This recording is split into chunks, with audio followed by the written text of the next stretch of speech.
seznámí vás s těmi nádhernými krasami, které dneska můžete obdivovat. Takže jen mám k dispozici takový ten nádherný park z těch 30. let a víc. A jsou tady opravdu nádherné skvosty. Zatím si to užijte a věřím, že se dočkáme, a už myslím, že ano, že se dočkáme i komentovaného příjezdu. A vítám pana Dostálka, který odkládá vestičku a jde k nám tady.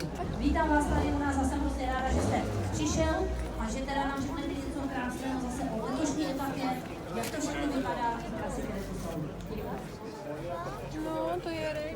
Ďakujem veľmi pekne za privítanie pani starostky Prišatovej. Je to už tradičná zastávka, ktorá je spätá z Beskyd Rally a sme veľmi radi, že tá spolupráca, ktorá sa pred rokmi nadviazala, pokračuje takto úspešne ďalej. Teraz sme tu pre zmenu v piatok ráno. Myslím, že sme vystriedali už v rámci tých našich dní každý jeden deň, každú jednu možnú hodinu, kedy sme tu mohli byť. Takže sme veľmi radi, že aj flexibilne to tu funguje, takže môžeme tú trasu robiť tak, aby každý rok bolo pre našich účastníkov zaujímavá. Takže dnes príklad na Dostravici je prvá zastávka dnešnej etapy, ktorá nás dovedie z Trinlandu. Pokračujeme ďalej do Polského Tešína, kde je naplánovaný obed, prehliadka mesta. A odtiaľ sa potom zase vydáme späť do cieľovej destinácie, ktorou je tento rok obec Bíla. Takže verím, že si to tu užijete. Som veľmi rád, že ste tu opäť v takomto hojnom počte, ako tu býva zvykom v tomto krásnom meste. A užijete si tieto nádherné vozidlá, ktoré sme sem k vám pre tento rok priviezli.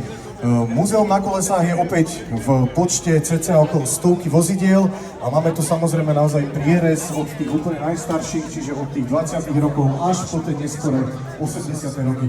Sú tu zastúpené naozaj skoro všetky značky, nielen vám už dobre známe túto regionálne značky Tatra, domáce zastúpenie značiek Praga a Škoda, ale taktiež aj také exkluzivity svetovej scény ako značky Maserati či Bugatti. Naozaj sa máte na čo tešiť.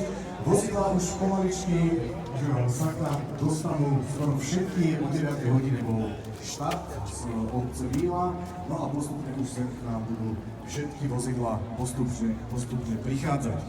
Ja by som sa ešte spýtal pani starostky, ako sa teší opäť na tento